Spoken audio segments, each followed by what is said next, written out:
बहुत समय पहले की बात है। एक विशाल और अत्यंत सुंदर जंगल था। उस अद्भुत जंगल की हरी भरी झाड़ियों के बीच एक राजकुमारी बेहोश अवस्था में पड़ी थी। कुछ देर बाद राजकुमारी की आंखें खुली। वो चौंक कर बैठ गई और चारों ओर देखने लगी। राजकुमारी ने मन ही मन सोचा, ये तो बहुत ही सुंदर जंगल है। ये सोचकर राजकुमारी खड़ी हुई और चारों ओर देखने लगी। कुछ देर बाद उसकी नजर एक तालाब पर पड़ी। धीरे धीरे कदम बढ़ाते हुए वो तालाब के पास चली गई। राजकुमारी बोली, मुझे बहुत प्यास लगी है। अच्छा हुआ यहां एक तालाब मिल गया। राजकुमारी ने तालाब का ठंडा पानी पिया और फिर जंगल के अंदर की ओर बढ़ गई। काफी देर चलने के बाद वो एक अत्यंत सुंदर गांव में पहुंची। गांव के लोग अपने अपने काम में व्यस्त थे। राजकुमारी कुछ देर बाजार के बीच में खड़ी रही। तभी अचानक पीछे से किसी ने उसके कंधे पर हाथ रखा। राजकुमारी ने मुड़कर देखा तो एक व्यक्ति उसके सामने खड़ा होकर उसे देख रहा था। राजकुमारी बोली, अरे तुम कौन हो? बात करने की कोई तमीज नहीं है। मैं एक राजकुमारी हूं। ये सुनकर वो व्यक्ति जोर से हंसने लगा। व्यक्ति बोला, वो तो मैं जानता हूं, लेकिन क्या तुम जानती हो कि तुम जहां खड़ी हो वो तुम्हारा राज्य नहीं है? ये सुनकर राजकुमारी चौंक गई। व्यक्ति फिर से हंसते हुए बोला, क्या तुम्हें याद है तुम यहां कैसे आई? राजकुमारी बोली, हां, अब मुझे याद आ रहा है, मैं बेहोश हो गई थी। राजकुमारी ने देखा कि ठीक तभी वो आदमी जोर से हंसा और पल भर में गायब हो गया। देखते देखते बाजार में मौजूद सभी लोग एक एक करके राजकुमारी की ओर देखते हुए गायब होने लगे। ये भयंकर दृश्य देखकर राजकुमारी का शरीर कांप उठा। राजकुमारी ने डरते हुए कहा, हे भगवान, मैं कहां फंसी हूं? यहां तो देख रही हूं कि सब गायब हो रहे हैं। मैं किस दुनिया में आ गई? यहां साधारण लोग गायब कैसे हो रहे हैं और मैं यहां आई कैसे? मैं क्या करूं भगवान, आप मेरी रक्षा करो। ये कहकर राजकुमारी दौड़ने लगी। दौड़ते दौड़ते वो फिर से जंगल की ओर चली गई। काफी देर बाद उसकी नजर एक गुफा पर पड़ी। गुफा के सामने आकर वो रुक गई। राजकुमारी ने मन ही मन सोचा, मुझे याद है कि मैं इसी गुफा के अंदर घुसी थी, तो फिर मैं यहां कैसे आई? ठीक तभी राजकुमारी के कानों में एक रहस्यमयी आवाज गूंजी, अब तुम यहां से कभी नहीं जा पाओगी। तुम गुफा के अंदर की दुनिया में हमेशा के लिए कैद हो गई हो। तुमने जो कुछ भी देखा वो सब माया थी। ये मेरी दुनिया है। अचानक गुफा के अंदर से एक तेज रोशनी जली और राजकुमारी को गुफा के अंदर धीरे धीरे खींचने लगी। कुछ ही देर में राजकुमारी गुफा के अंदर चली गई। गुफा के अंदर उसने एक अलग ही दुनिया देखी।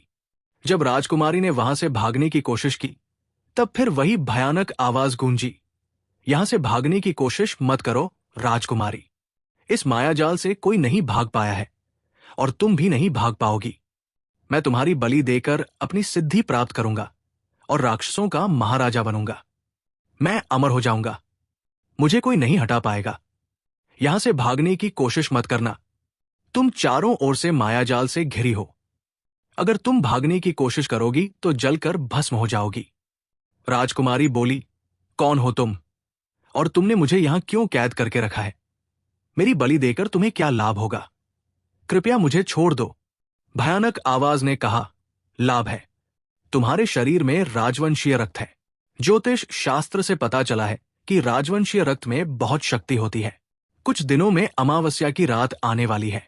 उस अमावस्या की रात को मैं तुम्हारी बलि देकर तुम्हारा रक्त पीऊंगा और फिर उस लाल वृक्ष के पास जाकर वो फल खाऊंगा।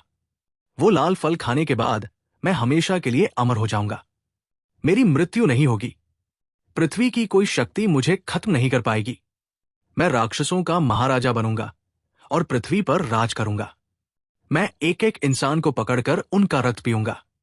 मुझे वध करने वाला कोई नहीं बचेगा। मैं पूरा गांव और दुनिया खत्म कर दूंगा और राक्षसों की दुनिया बनाऊंगा। जब तक अमावस्या की रात नहीं आती, तब तक तुम्हें यही कैद रहना होगा।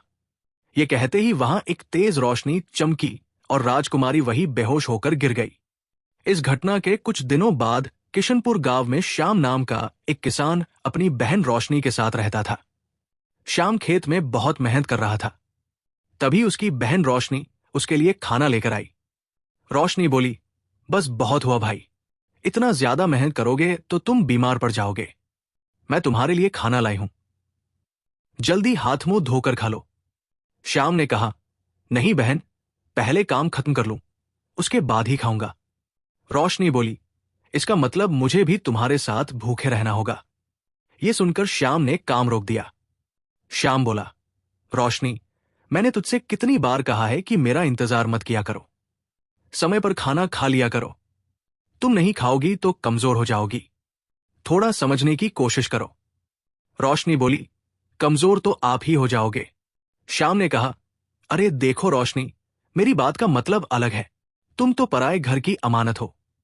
मैं इतनी मेहनत सिर्फ इसलिए कर रहा हूं ताकि बहुत सारे पैसे जमा कर सकूं और धूमधाम से तुम्हारी शादी कर सकूं।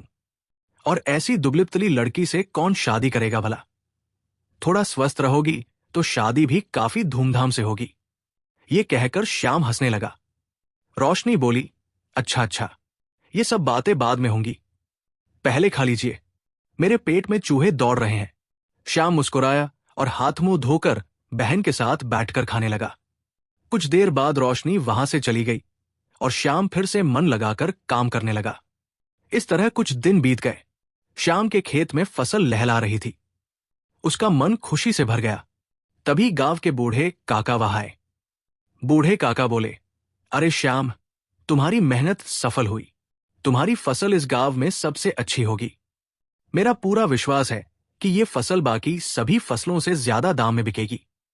श्याम बोला, हाँ काका, मैं भी यही चाह रहा हूं। बस 2 दिन बाद ये फसल काटकर अच्छे दाम में जमींदार को बेच दूंगा। फिर धूमधाम से अपनी बहन रोशनी की शादी करूंगा। इसके बाद मैं अपनी सारी जिम्मेदारियों से मुक्त हो जाऊंगा। बूढ़े काका बोले, माता पिता के जाने के बाद तुमने रोशनी को कभी किसी चीज की कमी महसूस नहीं होने दी। तुम खुद भूखे रहे, लेकिन अपनी बहन को कभी भूखा नहीं रखा। इसलिए पूरा गांव तुम्हारी प्रशंसा करता है। अच्छा, अब मैं चलता हूं। काका वहां से चले गए। कुछ देर बाद श्याम घर लौटा। श्याम बोला, रोशनी, 2 दिन बाद हम दोनों मिलकर फसल काटेंगे और फिर जमींदार को बेच देंगे। रोशनी बोली, हाँ भैया, मैं आपके साथ बराबर काम करूंगी। 2 दिन बाद जब श्याम और रोशनी फसल काटने खेत पहुंचे तो सूखी और मरी हुई फसल देखकर दोनों हताश हो गए। श्याम रोने लगा। श्याम रोते हुए बोला, ये क्या हो गया? रात तक तो फसल बिल्कुल ठीक थी, अचानक सब खराब कैसे हो गया? मैं तो बर्बाद हो गया। रोशनी, अब मैं तेरी शादी कैसे करूंगा? रोशनी की आंखों से भी आंसू गिरने लगे। तभी बूढ़े काका वहां पहुंचे। बूढ़े काका बोले, अरे श्याम, तुम्हारे साथ तो बहुत बुरा हुआ। तुम्हारी फसल में इतने कीड़े कैसे लग गए? श्याम बोला, शायद मेरी किस्मत ही खराब है काका। अब मैं क्या करूं? 2 महीने बाद ही बारात हमारे घर आ जाएगी। अब मेरी बहन की डोली कैसे उठेगी? इतने कम समय में नई फसल उगाना भी संभव नहीं है। मैं कैसे करूंगा? मैं क्या करूंगा काका? बूढ़े काका बोले, धैर्य रखो बेटा, सब ठीक हो जाएगा। निश्चित ही कोई न कोई रास्ता निकलेगा। कुछ देर बाद श्याम अपनी बहन को लेकर घर लौट आया। श्याम बोला, रोशनी, अब क्या होगा? इतने कम समय में पैसों का इंतजाम कैसे होगा? अगर बाराती दरवाजे से लौट गए तो मेरी बहुत बदनामी होगी। मैं किसी को मुंह दिखाने लायक नहीं रहूंगा। रोशनी बोली, भैया, आप इस तरह क्यों टूट रहे हैं? आपसे किसने कहा मेरी शादी करने के लिए? भैया, मेरी शादी करने की कोई जरूरत नहीं है।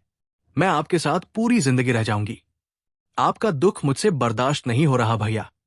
कृपया आप रोइए मत। जिसका कोई नहीं होता उसका ऊपर वाला होता है। आप शांत हो जाइए। श्याम ने कहा, ये तू क्या कह रही है पगली? तू तो पराए घर की है। तुझे क्या इस घर में हमेशा रखा जा सकता है? मैं भाई होकर अगर तेरी खुशी नहीं देख सका तो मैं किस बात का भाई? तू ऐसी बात मत कर बहन। मैं कोई न कोई तरकीब निकालकर तेरी शादी जरूर करूंगा। और जब तक तेरी शादी नहीं कर देता तब तक मैं भाई होने का कर्तव्य पूरा नहीं कर पाऊंगा। पिताजी मरते समय तेरा हाथ मेरे हाथ में देकर कह गए थे कि अपनी बहन का ख्याल रखना और उसकी अच्छे घर में शादी करना। आज अगर मैं तेरी शादी नहीं कर पाया तो पिताजी को ऊपर भी शांति नहीं मिलेगी। इसी तरह कुछ दिन बीत गए। एक दिन श्याम ने रोशनी से कहा, रोशनी, मैंने एक फैसला लिया है। रोशनी ने पूछा, क्या फैसला? श्याम बोला, मैं अपनी जमीन बेच दूंगा और धूमधाम से तेरी शादी करूंगा। रोशनी बोली, भैया ऐसी बात सोचना भी मत। अगर आपने जमीन बेच दी तो बाद में आप क्या करेंगे? श्याम बोला, हाँ शायद तू ठीक कह रही है, तो मैं एक और काम करता हूं। मैं दूसरे राज्य में काम ढूंढने जाता हूं। जल्दी पैसे जुटाने का यही एकमात्र रास्ता है। गांव में ऐसा कोई काम नहीं है जिससे कम समय में ज्यादा पैसे कमाए जा सके। रोशनी बोली, भैया आप चले गए तो मैं अकेली हो जाऊंगी। श्याम ने कहा, अरे इतना क्यों सोच रही है? मैं पड़ोस की कमला मौसी को तेरी जिम्मेदारी देकर जाऊंगा और हमारे घर में इतना अनाज है कि 2-3 महीने आराम से बीत जाएंगे। मैं बहुत जल्दी लौट आऊंगा, चिंता मत कर। अगले दिन सुबह श्याम उठ गया। रोशनी ने उसके लिए कुछ रोटियां बांध दी। फिर श्याम अनजान जंगल के रास्ते अपनी मंजिल की ओर निकल पड़ा। लगभग आधे दिन की यात्रा के बाद श्याम बहुत थक गया था। वो रोटियां निकालकर खाने लगा और एक पेड़ के नीचे बैठकर आराम करने लगा। श्याम ने मन ही मन सोचा, अब अगर पास में कहीं तालाब का पानी मिल जाता तो पानी पीकर फिर से यात्रा शुरू कर पाता। ठीक तभी दूर उसकी नजर एक तालाब पर पड़ी। श्याम ने तालाब के पास जाकर ठंडा पानी पिया। आगे बढ़ते ही झाड़ियों के बीच उसे चमकती हुई एक बड़ी सुंदर और अजीब अंगूठी दिखी। श्याम दौड़ कर गया और अंगूठी उठा ली। श्याम ने मन ही मन सोचा, अरे ये तो सोने की अंगूठी लग रही है, लेकिन इतने दिनों तक यहां पड़े रहने के कारण इसका रंग काला पड़ गया है।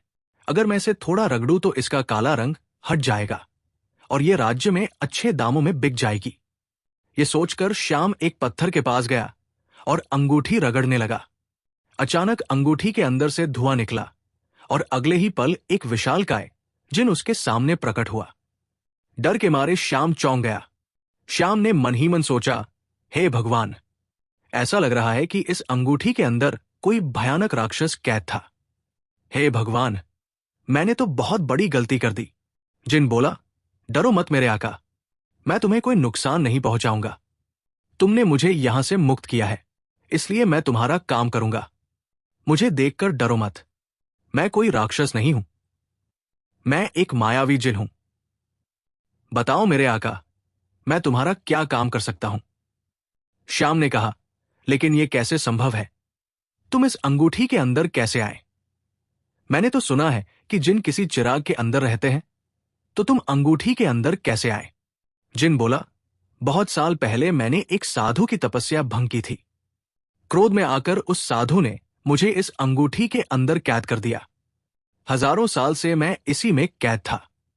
अब सब कुछ तुम पर निर्भर है। तुम मुझे मुक्त करोगे या अपना दास बनाकर रखोगे? श्याम ने पूछा, इसका मतलब क्या है? जिन बोला, साधु ने कहा था कि भविष्य में यदि कोई इंसान ये अंगूठी पाता है और गलती से रगड़ देता है तो मैं मुक्त होकर बाहर आ जाऊंगा। इसके बाद वो इंसान ही तय करेगा कि वो मुझे दास बनाएगा या मुक्त करेगा। यदि तुम मुझे दास बनाना चाहते हो तो ये अंगूठी पहन लो। जब भी तुम अंगूठी रगड़ोगे मैं हाजिर हो जाऊंगा और चाहूं या न चाहूं तुम्हारी हर इच्छा पूरी करने के लिए मजबूर रहूंगा। और यदि तुम मुझे मुक्त करना चाहते हो तो इस अंगूठी को पत्थर पर मारकर तोड़ दो। यह सुनकर श्याम गहरी सोच में डूब गया। श्याम ने मन ही मन कुछ सोचा और कहा, देखो, चाहे इंसान हो, राक्षस हो या जिन, किसी के लिए भी कैद रहना अच्छा नहीं है।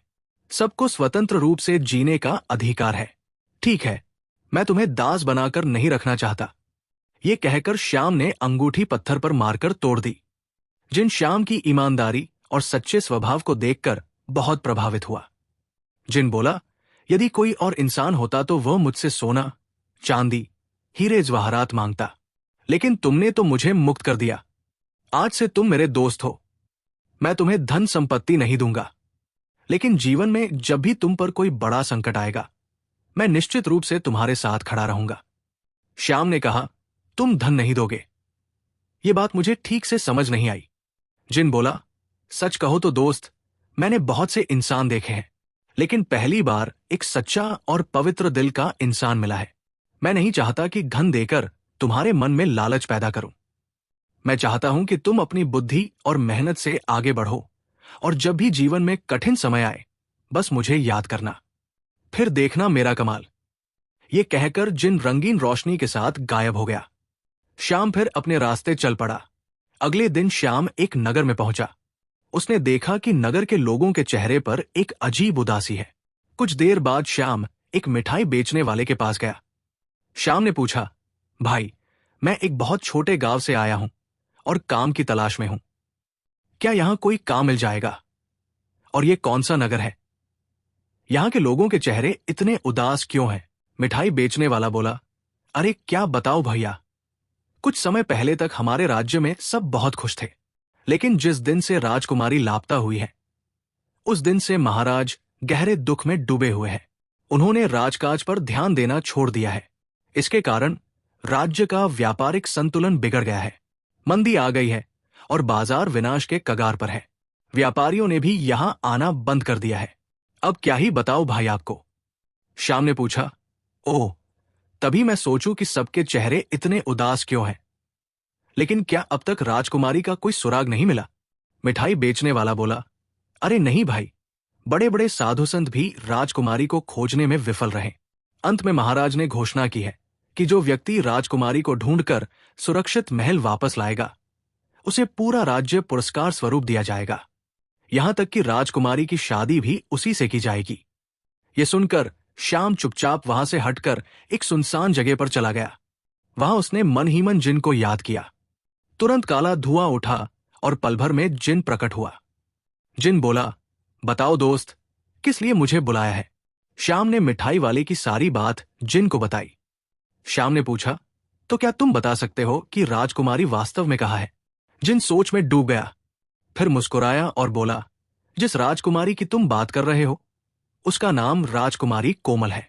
वो इस नगर के महाराज राजा चंद्रदेव की बेटी है। कुछ दिन पहले वो एक गुफा के पास से गुजर रही थी। तब उसने गुफा के अंदर एक अजीब रोशनी देखी। उस रोशनी को देखकर उसके मन में उत्सुकता जागी और वो गुफा के अंदर घुस गई। वहां उसे एक और दरवाजा दिखा और वही उसने सबसे बड़ी गलती कर दी। वो उस दूसरे दरवाजे के अंदर चली गई जो एक दूसरी दुनिया में खुलता है। उसी पल से राजकुमारी उस दूसरी दुनिया में कैद है। उस दुनिया में एक भयानक राक्षस का शासन है। वो राक्षस राजकुमारी को बाहर नहीं निकलने दे रहा। यदि जल्दी ही राजकुमारी को नहीं बचाया गया तो कुछ ही दिनों में उसकी मृत्यु निश्चित है। श्याम ने पूछा, इसका क्या मतलब है? जिन बोला, इसका मतलब है कि कुछ ही दिनों में वो राक्षस राजकुमारी की बलि दे देगा। उसका रक्त पीकर वो और भी शक्तिशाली हो जाएगा। इसके बाद वह उस रहस्यमयी लाल वृक्ष के फल के पास पहुंच जाएगा। वो फल खाने के बाद वो अमर हो सकता है। तो राजकुमारी को बचाना बहुत जरूरी है। श्याम ने पूछा, क्या तुम राजकुमारी को मुक्त करने में मेरी मदद कर सकते हो? जिन बोला, हाँ दोस्त, बिल्कुल कर सकता हूं। लेकिन एक बात बहुत अच्छे से याद रखना, तुम्हें अभी राजदरबार जाना होगा और राजा चंद्रदेव से कहना होगा कि तुम उनकी बेटी को ढूंढ कर ला सकते हो। लेकिन कभी भी राजा चंद्रदेव के सामने गुफा की बात या मेरी बात मत करना। श्याम ने पूछा, ऐसा क्यों? जिन बोला, तुम बहुत सवाल करते हो। चिंता मत करो दोस्त, समय आने पर सब कुछ समझ जाओगे। ये कहकर जिन गायब हो गया। श्याम तुरंत राजमहल की ओर चल पड़ा। राज दरबार में राजा चंद्रदेव बहुत दुखी होकर बैठे थे। श्याम बोला, प्रणाम महाराज, मैं इस नगर में नया हूं। सुना है आपने घोषणा की है कि जो व्यक्ति आपकी बेटी को ढूंढकर लाएगा, आप राजकुमारी का विवाह उसके साथ करेंगे और उसे इस राज्य का राजा बनाएंगे। राजा चंद्रदेव ने कहा, हां, तुमने सही सुना है। श्याम बोला, महाराज, मुझे बस एक मौका दीजिए, मैं आपकी बेटी को ढूंढकर लाऊंगा। राजा चंद्रदेव की आंखों में उम्मीद की किरण जगी। राजा चंद्रदेव बोले, यदि तुम वास्तव में मेरी बेटी को वापस ला सके तो विश्वास करो, मैं तुम्हें ही अपना दामाद बनाऊंगा और इस राज्य का राजा बनाऊंगा। श्याम ने कहा, ठीक है महाराज, मैं तभी वापस आऊंगा जब आपकी बेटी को अपने साथ लेकर आ पाऊंगा। श्याम वहां से चला गया और नगर की सीमा पर जंगल के पास पहुंचा। वहां उसने जिन को याद किया। जिन तुरंत हाजिर हुआ। श्याम बोला, जैसा तुमने कहा था मैंने वैसा ही किया। राजा चंद्रदेव को मैंने न तुम्हारे बारे में बताया न गुफा के बारे में। अब मुझे उस गुफा तक पहुंचा दो। जिन ने कहा, चलो दोस्त, मैं तुम्हें वहां ले चलता हूं। लेकिन याद रखना, गुफा के अंदर तुम्हें एक और दरवाजा मिलेगा। उसे पार करते ही तुम गुफा के अंदर की दूसरी दुनिया में पहुंच जाओगे। वास्तव में ये गुफा दो दुनियाओं के बीच का रास्ता है। ये रास्ता पहले नहीं था। तंत्र शक्ति के माध्यम से इसे खोला गया है और दूसरी दुनिया में तुम्हारा सामना एक भयानक राक्षस से होगा।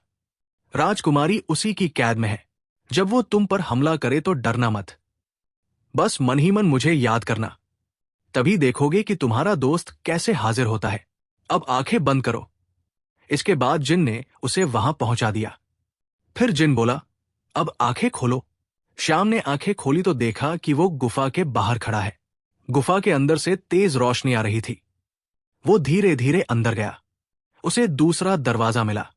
अंदर कदम रखते ही उसने खुद को एक अलग ही जंगल में पाया। श्याम ने मन ही मन सोचा, लगता है यही गुफा के अंदर की दूसरी दुनिया है। श्याम उस अनजान दुनिया के घने जंगल में आगे बढ़ने लगा। अचानक उसे एक लड़की के रोने की आवाज सुनाई दी। श्याम ने मन ही मन सोचा, क्या यह राजकुमारी के रोने की आवाज है या मेरा भ्रम। श्याम ने ध्यान दिया कि आवाज सामने एक पुराने खंडहर से आ रही है।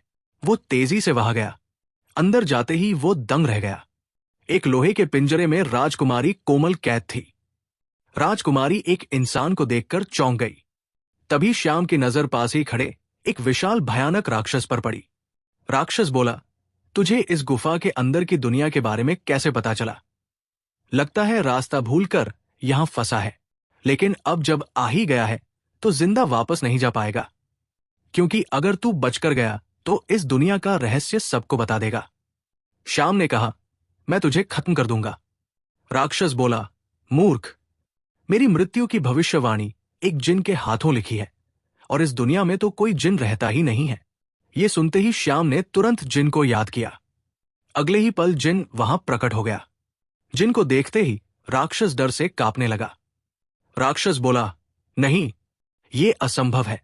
यहां जिन कहां से आ गया? ये नहीं हो सकता। मेरी मौत इसके हाथों लिखी है। जिन, मुझे छोड़ दो। जिन की आंखों से आग निकलने लगी। पल भर में राक्षस का शरीर आग की लपटों में जलने लगा। उसी समय राजकुमारी का पिंजरा गायब हो गया और कुछ ही सेकंड में राक्षस जलकर खाक हो गया। जिन बोला, अब राजकुमारी को महल ले जाओ। याद रखना, महल पहुंचते ही मुझे याद करना। अब जाओ। श्याम राजकुमारी कोमल को लेकर राजमहल पहुंचा। राजा चंद्रदेव अपनी बेटी को देखकर खुश होने की बजाय अविश्वास की दृष्टि से श्याम को देखने लगे। राजा चंद्रदेव बोले, तुम कौन हो? श्याम बोला, महाराज, आपको अपनी बेटी के वापस आने पर खुश होना चाहिए, लेकिन आप तो डर गए हैं।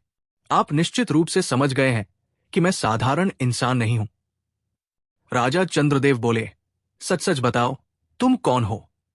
राजकुमारी कोमल बोली, पिताजी, इस व्यक्ति ने मेरी जान बचाई है और आप इसे पुरस्कृत करने के बजाय मारना चाह रहे हैं।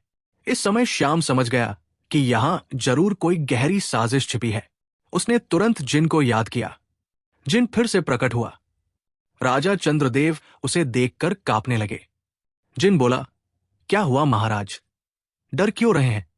ये तो मेरा दोस्त है। मैंने ही इन्हें गुफा की दुनिया का रहस्य बताया था। मैंने उस राक्षस को मार दिया है। अगर मैं ऐसा नहीं करता तो कुछ ही दिनों में वो राक्षस राजकुमारी कोमल की बलि दे देता, उनका रक्त पीता और उस लाल मायावी वृक्ष का फल आपको देता, है ना? उस फल को खाकर आप अमर हो जाते। यही तो आपकी इच्छा थी। जिन आगे बोला, ये राजा ही इस दुनिया का सबसे बड़ा धोखेबाज है। इसी आदमी ने जानबूझकर अपनी बेटी को उस जंगल की ओर भेजा था जहां वो गुफा थी। इसने उस राक्षस के साथ समझौता किया था, बेटी की बलि के बदले अमरता। यह सुनकर श्याम और राजकुमारी कोमल स्तब्ध रह गए। राजा चंद्रदेव गुस्से से फट पड़े।